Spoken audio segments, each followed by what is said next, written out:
హైదరాబాద్ అంటే బెంగళూరు, చెన్నై, హైదరాబాద్కి పరిమితమైనటువంటి IT development ఆంధ్రాకి తీసుకొచ్చే ప్రయత్నం నారా లోకేష్ పదే పదే చేస్తున్నారు. అందులో మరికొన్ని ఫలితాలు వస్తున్నాయి అని ఆయన ఆశాభావం వ్యక్తం చేస్తున్నారు. విశాఖపట్నంలోని ఐటీ పార్కులో 54 కంపెనీలు 295 ఎకరాల భూమిని కేటాయించామని ప్రకటించారు. వాటిలో 41 కంపెనీలు కార్యకలాపాలు కొనసాగిస్తున్నాయని గుర్తు చేశారు. ఐటీ రంగంలో పెద్ద ఎత్తున పెట్టుబడుల కోసం కృషి చేస్తున్నామన్నారు.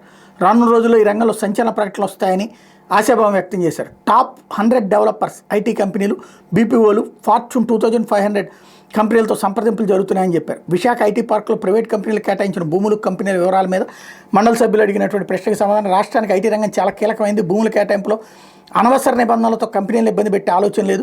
వేరువేరు అంశాలను పరిగణలో తీసుకుని ప్రోత్సాహకాలు అందిస్తాం. టీసీఎస్, కాన్జ్యూయెంట్, విప్రో, ఇన్ఫోసిస్, డెలాయిట్ వంటి సంస్థలకు ఒక రకమైన కేటాయింపులు ఉన్నాయి. కొంత భూమిని ఒకే రకమైనటువంటి కేటాయింపులు ఉంటాయి. కొంత భూమిని integrated activity, food courts, basic retailing activities కోసం కంపెనీలకు కేటాయిస్తామని ప్రకటించారు. కాగ్నిజెంట్ వస్తోందని చెప్పుకొచ్చారు.